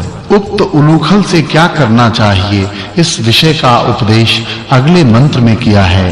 भावार्थ इस मंत्र में उपमा अलंकार है। सब घरों में उलूखल और मूसल का स्थापन चाहिए। जैसे शत्रुओं के जीतने वाले शूरवीर मनुष्य अपने नगरों को बचाकर युद्ध करते हैं, वैसे ही रस चाहने वाले मनुष्यों को उलूखल में यव आदि औषधियों को डालकर मूसल से कूटकर ऊषा आदि को दूर करके सार लेना चाहिए। फिर वह किस लिए ग्रहण करना चाहिए, इस विषय का उपदेश अगले मंत्र में किया है। भावार्थ इस मंत्र में वाचक् लुप्तोपमा अलंकार है। जब पवन सब वनस्पतियों औषधियों को अपने वेग से स्पर्श कर बढ़ाता है, तभी प्राणी उनको उलूखल में स्थापन करके उनका सार से सकते और रस भी पीते हैं। इस वायु के बिना किसी पदार्थ की वृद्धि व पुष्टि संभव नहीं हो सकती। फिर मूसल और उलूखल कैसे हैं, इस विषय का उपदेश अगले मंत्र में किया है। भावार्थ इस मंत्र में उपमा अलंकार है। जैसे खाने वाले घोड़े रथ आदि को वहते हैं, वैसे ही मूसल और उखरी से पदार्थों को अलग-अलग करने आदि अनेक कार्यों को सिद्ध करते हैं। फिर वे कैसे करने चाहिए, इस विषय का उपदेश अगले मंत्र में किया है। भावार्थ जैसे पत्थर से मूसल और उखरी होते हैं, वैसे ही काष्ठ, लोहा, पीतल, चांदी, सोना तथा औरों के भी किए जाते हैं। उन उत्तम उलूखल मूसलों से मनुष्य औषध आदि पदार्थों के अभिषव अर्थात रस आदि खींचने के व्यवहार करें। फिर उनसे क्या-क्या सिद्ध करना चाहिए, इस विषय का उपदेश अगले मंत्र में किया है। भावार्थ राजपुरुषों को चाहिए कि दो प्रकार की सेना रखे, अर्थात एक तो सवारों की, दूसरी पैदलों की। उनके लिए उत्तम रस और शस्त्र आदि सामग्री इकट्ठी करें। अच्छी शिक्षा और औषधि देकर शुद्ध बलयुक्त और निरोग कर पृथ्वी पर एक चक्र राज्य नियत करें। 27वें सूक्त से अग्नि और विद्वान जिस गुण को कहे हैं, मूसल और उखरी आदि साधनों को ग्रहण कर और सध्यादि पदार्थों से, संसार के पदार्थों से अनेक प्रकार के उत्तम पदार्थ उत्पन्न करें। इस अर्थ का इस सूक्त में संपादन करने से 27वें सूक्त के कहे हुए अर्थ के साथ 28वें सूक्त की संगति है, यह जानना चाहिए। यह पहले अष्टक के दूसरा अध्याय का 26वां वर्ग और पहले मंडल के छठे अनुवाक का 28वां सूक्त समाप्त हुआ। अब 29वें सूक्त का आरंभ है। उसके पहले मंत्र में इंद्र शब्द से न्यायाधीश के गुणों का प्रकाश किया है। भावार्थ इस मंत्र में उपमा अलंकार है। जैसे आलस्य के कारण मनुष्य अश्रेष्ठ अर्थात कीर्ति रहित होते हैं, वैसे हम लोग भी जो कभी हों तो वह न्यायाधीश हम लोगों को प्रशंसनीय पुरुषार्थ और गुणयुक्त करे, जिससे हम लोग पृथ्वी आदि राज्य और बहुत उत्तम हाथी, घोड़े, गौ, बैल आदि पशुओं को प्राप्त होकर उनका पालन व उनकी वृद्धि करके उनके उपकार से प्रशंसा वाले हों। फिर वह विभूति युक्त सभाध्यक्ष कैसा है, इस विषय का उपदेश अगले मंत्र में किया है। भावार्थ मनुष्य को इस प्रकार जगदीश्वर की प्रार्थना करनी चाहिए कि हे भगवन, कृपा करके जैसे न्यायाधीश अति उत्तम राज्य आदि को प्राप्त कराता है, वैसे हम लोगों को पृथ्वी के राज्य, सत्य बोलने और शिल्प विद्या आदि व्यवहारों की सिद्धि करने में बुद्धिमान नित्य कीजिए। फिर वह क्या-क्या करे, इस विषय का उपदेश अगले मंत्र में किया है। भावार्थ मनुष्यों को शरीर और आत्मा के आलस्य को दूर छोड़ के उत्तम कर्मों में नित्य प्रयत्न करना चाहिए। मनुष्यों को कैसे वीरों को ग्रहण करके शत्रु निवारण करना चाहिए, इस विषय का उपदेश अगले मंत्र में किया है। भावार्थ हम लोगों को अपनी सेना में सूर मनुष्य ही रखकर आनंदित करने चाहिए, जिससे भय के मारे दुष्ट शत्रुजन जैसे निद्रा में शांत होते हैं, वैसे सर्वदा हों, जिससे हम लोग निष्कंटक अर्थात बेखटके चक्रवर्ती राज्य का सेवन नित्य करें। फिर वह वीर कैसा हो, इस विषय का उपदेश अगले मंत्र में किया है। भावार्थ, इस मंत्र में वाचक् लुप्तोपमा अलंकार है। जो सभा स्वामी न्याय से अपने सिंहासन पर बैठकर गदहा जैसे रूखे और खोटे शब्द के उच्चारण से औरों की निंदा करते हुए जन को दंड दे और सत्यवादी धार्मिक जन का सत्कार करे, जो अन्याय के साथ औरों के पदार्थ को लेते हैं उनको दंड देके जिसका जो पदार्थ हो वह उसको दिलवा देवे, इस प्रकार सनातन न्याय करने वालों के धर्म में प्रवृत्त पुरुष का सत्कार हम लोग निरंतर करें। अब अगले मंत्र में अशुद्ध वायु के निवारण का विधान किया है। भावार्थ, इस मंत्र में वाचक् लुप्तोपमा अलंकार है। मनुष्यों को ऐसा जानना चाहिए कि यह पवन सब जगह जाता हुआ अग्नि आदि पदार्थों से अधिक कुटिलता से गमन करनहारा और बहुत से ऐश्वर्यों की प्राप्ति तथा पशु वृक्षादि पदार्थों के व्यवहार, उनके बढ़ने घटने और समस्त वाणी से व्यवहार का हेतु है। फिर वह क्या करे, इस विषय का उपदेश अगले मंत्र में किया है। भावार्थ, मनुष्यों को इस प्रकार जगदीश्वर की प्रार्थना करनी चाहिए कि हे परमात्मन, आप हम लोगों में जो दुष्ट व्यवहार अर्थात खोटे चलन तथा जो हमारे शत्रु हैं उनको दूर कर हम लोगों के लिए सकल ऐश्वर्य दीजिए। पिछले सूक्त में पदार्थ विद्या और उसके साधन कहे हैं। उनके उपादान अत्यंत प्रसिद्ध करनहारे संसार के पदार्थ हैं जो कि परमेश्वर ने उत्पन्न किए हैं। उस सूक्त में उन पदार्थों से उपकार ले सकने वाली सभाध्यक्ष सहित सभा होती है। उसके वर्ण करने से पूर्वोक्त 28वें सूक्त के अर्थ के साथ इस 29वें सूक्त के अर्थ की संगति जाननी चाहिए।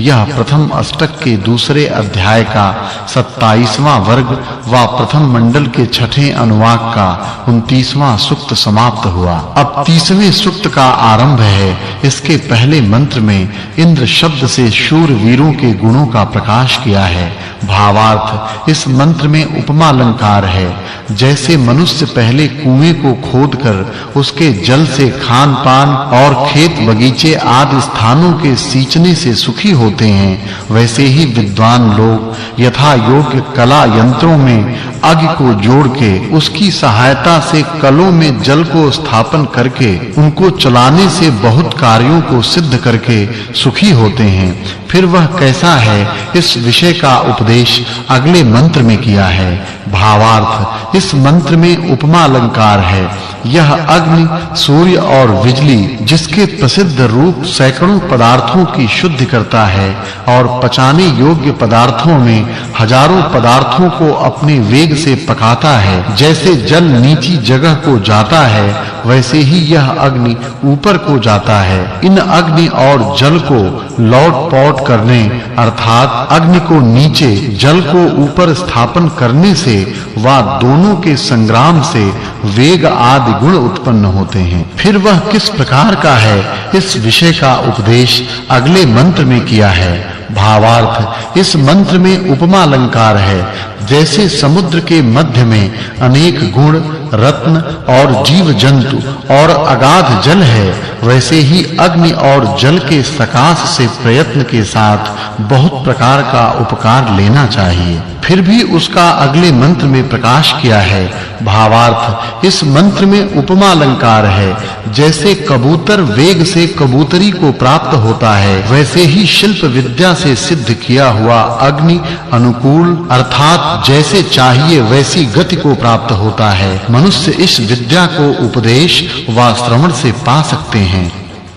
अब अगले मंत्र में इंद्र शब्द से सभा व सेना के स्वामी का उपदेश किया है। भावार्थ, इस मंत्र में पिछले तीसरे मंत्र से मदाय, सुष्मिणे, न इन तीन पदों की अनुवृत्ति है। हम लोगों को सबका स्वामी, जो वेदोक्त गुणों से परिपूर्ण विज्ञानरत ऐश्वर्य युक्त और यथा योग्य न्याय करने वाला सभाध्यक्ष व सेनापति विद्वान है, उसी को न्यायाधीश मानना चाहिए। फिर यह सभाध्यक्ष व सेनापति कैसा है, इस विषय का उपदेश अगले मंत्र में किया है। भावार्थ, सत्य आचार विचारशील और ध्यानावस्थित पुरुषों को योग्य है कि जो अपने आत्मा में अंतर्यामी जगदीश्वर है उसकी आज्ञा से सभापति व सेनापति के साथ सत्य और मिथ्या वा करने और न करने योग्य कामों का निश्चय किया करें। इसके बिना कभी किसी को विजय व सत्य बोध नहीं हो सकता। जो सर्वव्यापी जगदीश्वर न्यायाधीश को मानकर व धार्मिक शूरवीर को सेनापति करके शत्रुओं के साथ युद्ध करते हैं उन्हीं का निश्चय से विजय होता है, औरों का नहीं।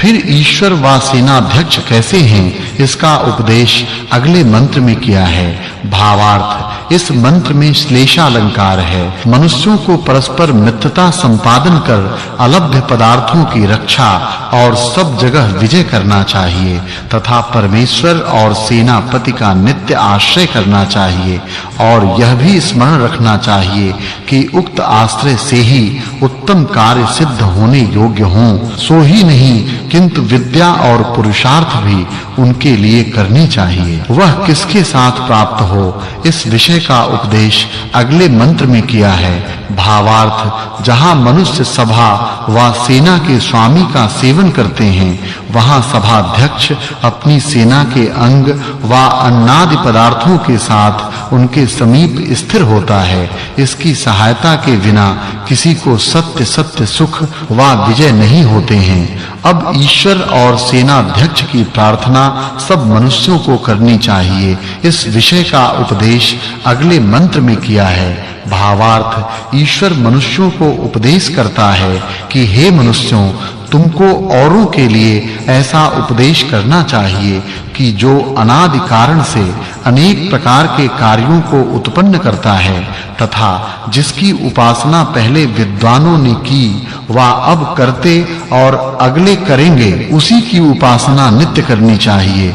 इस मंत्र में ऐसा विषय है कि कोई किसी से पूछे कि तुम किसकी उपासना करते हो उसके लिए ऐसा उत्तर देवे कि जिसकी तुम्हारे पिता व सब विद्वान जन करते तथा वेद जिस निराकार सर्वव्यापी सर्वशक्तिमान अज और अनादि स्वरूप जगदीश्वर का प्रतिपादन करते हैं उसी की उपासना मैं निरंतर करता हूँ। अब ईश्वर की प्रार्थना के विषय का उपदेश अगले मंत्र में किया है। भावार्थ मनुष्यों को विद्वानों के समागम ही से सब जगत के रचने सबके पूजने योग्य सबके मित्र सबके आधार पिछले मंत्र से प्रतिपादित किए हुए परमेश्वर के विज्ञान व उपासना की नित्य इच्छा करनी चाहिए क्योंकि विद्वानों के उपदेश के बिना किसी को यथार्थ विशेष ज्ञान नहीं हो सकता है। फिर सभा सेनाध्यक्ष के प्राप्त होने की इच्छा करने का उपदेश अगले मंत्र में किया है। भावार्थ इस मंत्र में श्लेषालंकार है और पूर्व मंत्र से त्वा वयम आ शाश्महे इन चार पदों की अनुवृत्ति है। सब पुरुष व स्त्रियों को परस्पर मित्र भाव का वर्ताव कर व्यवहार की सिद्धि के लिए परमेश्वर की प्रार्थना व आर्य राज्य विद्या और धर्म सभा प्रयत्न के साथ सदा संपादन करनी चाहिए। अब उस सभाध्यक्ष को क्या-क्या उपदेश करने योग्य है यह अगले मंत्र में कहा है। भावार्थ जैसे सबका हित चाहने वाला और सकल विद्या युक्त सभा सेनाध्यक्ष निरंतर प्रजा की रक्षा करे वैसे ही प्रजा सेना के मनुष्यों को भी उनकी रक्षा करनी चाहिए। उसमें क्या-क्या स्थापन करके सब मनुष्यों को सुखयुक्त होना चाहिए इस विषय का उपदेश अगले मंत्र में किया है। भावार्थ यहाँ वाचक् लुप्तोपमा अलंकार है। मनुष्यों को सभाध्यक्ष सेनाध्यक्ष सहित सभाओं में सब राज्य विद्या और धर्म के प्रचार करने वाले कार्य स्थापित करके सब सुख भोगना व भोगाना चाहिए और वेद की आज्ञा से एक से रूप स्वभाव और एक सी विद्या वाले तथा युवा अवस्था के स्त्री और पुरुषों की परस्पर इच्छा से स्वयंवर विधान से विवाह होने योग्य हैं। वे अपने घर के कामों में तथा एक दूसरे के सत्कार में नित्य यत्न करें और वे ईश्वर की उपासना व उसकी आज्ञा तथा सत्पुरुषों की आज्ञा में सदा चित्त देवें किंतु उक्त व्यवहार से विरुद्ध व्यवहार में कभी किसी पुरुष व स्त्री को क्षण भर भी न रहना चाहिए। फिर वह कैसा है इस विषय का उपदेश अगले मंत्र में किया है। भावार्थ इस मंत्र में उपमा अलंकार और प्रीत पालंकार है। जैसे पहियों की धुरी रथ को धारण करने वाली घूमती हुई भी अपने में ही ठहरी सी रहती है और रथ को देशांतर में प्राप्त कराने वाली होती है, वैसे ही आप राज्य में व्याप्त होकर यथा योग्य नियम में रखते हो। फिर उसके सेवन से क्या फल होता है, इस विषय का उपदेश अगले मंत्र में किया है। भावार्थ इस मंत्र में उपमा अलंकार है। जैसे विद्वानों का सेवन विद्यार्थियों के अभिष्ट अर्थात उनकी इच्छा के अनुकूल कामों को पूरा करता है, वैसे परमेश्वर का सेवन धार्मिक सज्जन मनुष्यों का अभिष्ट पूरा करता है। इसलिए सबको चाहिए कि परमेश्वर की सेवा नित्य करें। फिर वह सभाध्यक्ष कैसा और क्या करता है, इस विषय का उपदेश अगले मंत्र में किया है। भावार्थ जैसे जगदीश्वर सनातन कारण से चर अचर कार्यों को उत्पन्न करके इनसे सब जीवों को सुख देता है, वैसे सभा सेनापति न्यायाधीश लोग सब सभा सेना और न्याय के अंगों को सिद्ध कर सब प्रजा को निरंतर आनंद युक्त करें। जैसे इससे भिन्न और कोई संसार का रचने व कर्म फल देने और ठीक न्याय से राज्य का पालन करने वाला नहीं हो सकता, वैसे वे भी सब कार्य करें। फिर वे कैसे हों, इसका प्रकाश अगले मंत्र में किया है। भावार्थ पूर्वोक्त अश्व अर्थात सूर्य और पृथ्वी के गुणों से चलाया हुआ रथ शीघ्र गमन से भूमि, जल और अंतरिक्ष में गति करता है, इसलिए इसको शीघ्र साधना चाहिए। फिर वे किस प्रकार के हैं, इस विषय का उपदेश अगले मंत्र में किया है। भावार्थ इस मंत्र में पूर्व मंत्र से अश्ववत्या शवीरया इन दो पदों की अनुवृत्ति है। मनुष्य की जो अग्नि, वायु और जन युक्त काल यंत्रों से सिद्ध हुई नाव है, वे निसंदेह समुद्र के अंत को जल्दी पहुंचाती है। ऐसी नावों के बिना अभिष्ट समय में चाहे हुए एक स्थान से दूसरे स्थान को जाना नहीं हो सकता। फिर वे कैसे हैं, इस विषय का उपदेश अगले मंत्र में किया है। भावार्थ शिल्प विद्वानों के योग्य है कि जो शीघ्र आने जाने के लिए रथ बनाना चाहें तो उसके आगे एक काल यंत्र युक्त चक्र तथा सब कलाओं से घूमने के लिए दूसरा चक्र नीचे भाग में रच के उसमें यंत्र के साथ जल और अग्नि आदि पदार्थों का प्रयोग करें। इस प्रकार रचे हुए यान भार सहित शिल्प विद्वान लोगों को भूमि, समुद्र और अंतरिक्ष मार्ग से सुख पूर्वक देशांतर को प्राप्त कराते हैं। अब इस विद्या के उपयोग करने वाले प्रातः काल का उपदेश अगले मंत्र में किया है। भावार्थ इस मंत्र में प्राक्वर्थ है, कौन मनुष्य इस काल की सूक्ष्म गति जो व्यर्थ खोने के अयोग्य है उसको जाने। जो पुरुषार्थ के आरंभ के आदि समय प्रातः काल है, उसके निश्चय से प्रातः काल उठकर जब तक सोने का समय न हो एक भी क्षण व्यर्थ न खोवे। इस प्रकार समय की सार्थकता को जानते हुए मनुष्य सब काल सुख भोग सकते हैं, किंतु आलस्य करने वाले नहीं। फिर वह वेला कैसी जाननी चाहिए, इस विषय का उपदेश अगले मंत्र में किया है। भावार्थ इस मंत्र में उपमा अलंकार है। जो मनुष्य भूत, भविष्य और वर्तमान काल का यथा योग्य उपयोग लेना चाहते हैं, उनके पुरुषार्थ से समीप व दूर के कार्य सिद्ध होते हैं। इससे किसी मनुष्य को भी क्षण भर भी व्यर्थ काल न खोना चाहिए। फिर वह कैसी है, इस विषय का उपदेश अगले मंत्र में किया है। भावार्थ जो मनुष्य काल को व्यर्थ नहीं खोते, उनका सब काल सब कामों की सिद्धि करने वाला होता है।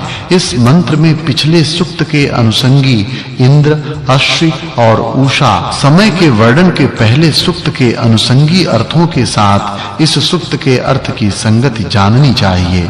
यह पहले अष्टक दूसरे अध्याय में 31वां वर्ग तथा पहले मंडल में छठा अनुवाक और तीसरा सूक्त समाप्त हुआ। अब 31वें सूक्त का प्रारंभ है। उसके पहले मंत्र में ईश्वर का प्रकाश किया है। भावार्थ, जो ईश्वर की आज्ञा पालन, धर्म और विद्वानों के संग के सिवाय और कुछ काम नहीं करते, उनकी परमेश्वर के साथ मित्रता होती है। फिर उस मित्रता से उनके आत्मा में सद्विद्या का प्रकाश होता है और वे विद्वान होकर उत्तम काम का अनुष्ठान करके सब प्राणियों के सुख देने के लिए प्रसिद्ध होते हैं। फिर वह कैसा है, इस विषय का उपदेश अगले मंत्र में किया है। भावार्थ, इस मंत्र में श्लेषालंकार है। परमेश्वर वेद द्वारा वा उसके पढ़ने से विद्वान मनुष्य के विद्या धर्म रूपी व्रत का, लोकों के नियम रूपी व्रत को सुशोभित करता है। जिस ईश्वर ने सूर्य आदि प्रकाशमान, वायु, पृथ्वी आदि अप्रकाशवान लोक समूह रचा है, वह सर्वव्यापी है। जो ईश्वर की रची हुई सृष्टि से विद्या को प्रकाशित करता है, वह विद्वान होता है। उस ईश्वर और विद्वान के बिना कोई यथार्थ विद्या व कारण से कार्य रूप सब लोकों के रचने, धारणे और जानने को समर्थ नहीं हो सकता। भावार्थ, कारण रूप अग्नि अपने कारण और वायु के निमित्त से सूर्य रूप से प्रसिद्ध तथा अंधकार विनाश करके पृथ्वी व आकाश धारण करता है। वह यज्ञ व शिल्प विद्या के निमित्त से काल यंत्रों से संयुक्त किया हुआ बड़े-बड़े भारयुक्त विमान आदि यानों को शीघ्र ही देश देशांतर में पहुंचाता है। भावार्थ, जिस जगदीश्वर ने सूर्य आदि जगत रचा व जिस विद्वान से सुशिक्षा का ग्रहण किया जाता है, उस परमेश्वर व विद्वान की प्राप्ति अच्छे कर्मों से होती है तथा चक्रवर्ती राज्य आदि धन का सुख भी वैसे ही होता है। भावार्थ, मनुष्य को उचित है कि पहले जगत का कारण ब्रह्म ज्ञान और यज्ञ की विद्या में जो क्रिया, जिस प्रकार के होम करने योग्य पदार्थ, उनको अच्छे प्रकार जानकर उनकी यथा योग्य क्रिया जानने से शुद्ध वायु और वर्षा जल की शुद्धि के निमित्त जो पदार्थ हैं, उनका होम अग्नि में करने से इस जगत में बड़े-बड़े उत्तम सुख बढ़ते हैं और उनसे सब प्रजा आनंद युक्त होती है। अब ईश्वर का उपासक व प्रजा पालनहारा पुरुष क्या-क्या कृत्य करे, इस विषय का उपदेश अगले मंत्र में किया है।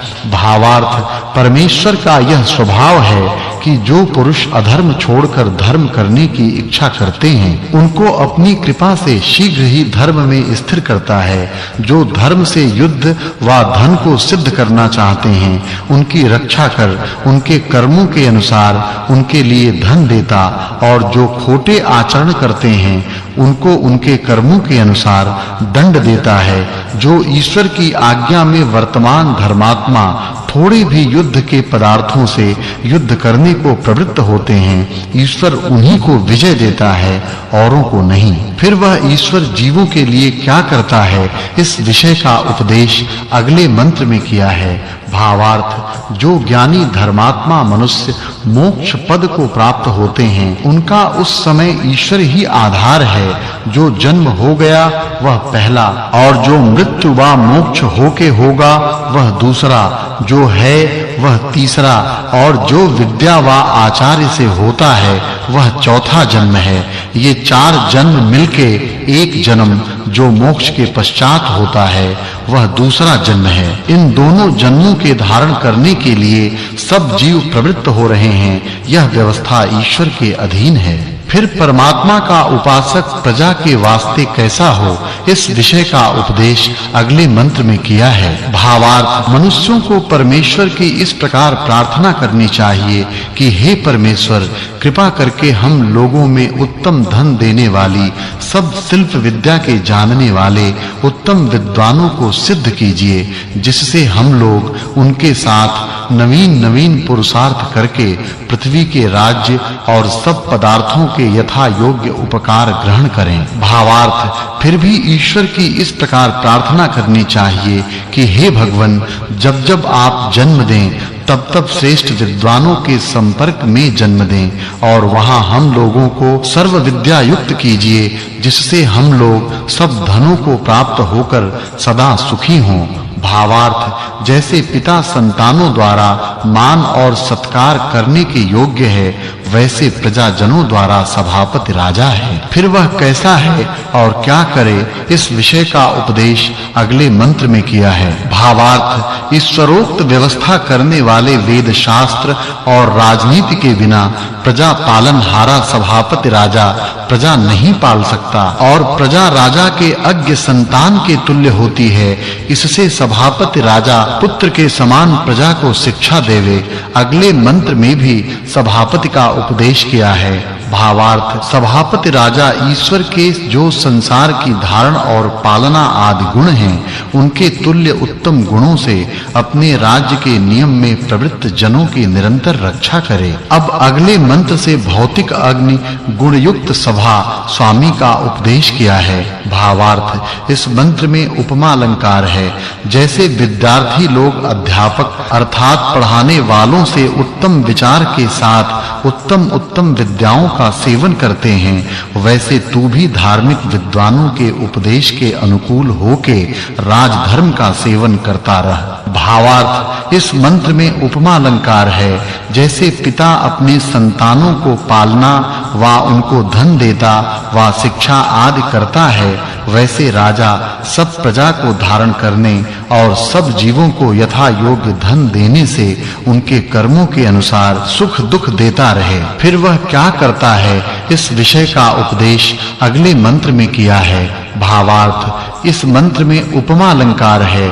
जो सबके सुख करने वाले पुरुषार्थी मनुष्य यत्न के साथ यज्ञों को करते हैं, वे जैसे सूर्य सबको प्रकाशित करके सुख देता है, वैसे ही सबको सुख देने वाले होते हैं। जैसे युद्ध में प्रवृत्त हुए वीरों को शस्त्रों के घातों से बख्तर बचाता है, वैसे ही सभापति राजा और राजजन सब धार्मिक सज्जनों की सब दुखों से रक्षा करते रहें। यह पहले अष्टक के दूसरे अध्याय में 34वां वर्ग समाप्त हुआ। भावार्थ जब मनुष्य सत्य भाव से अच्छे मार्ग को प्राप्त करना चाहते हैं, तब जगदीश्वर उनको उत्तम ज्ञान का प्रकाश करने वाले विद्वानों का संग करने के लिए प्रीति और जिज्ञासा अर्थात उनके उपदेश को जानने की इच्छा उत्पन्न करता है।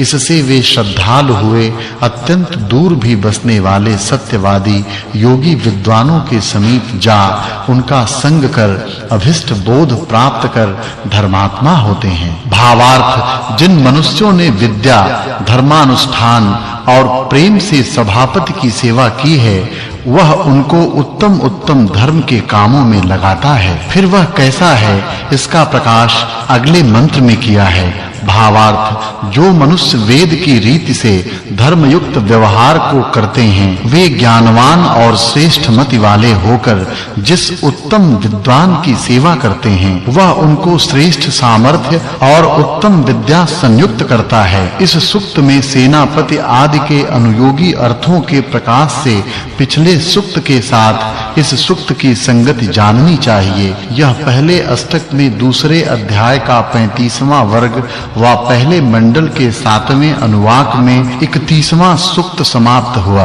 अब 32वें सूक्त का प्रारंभ है।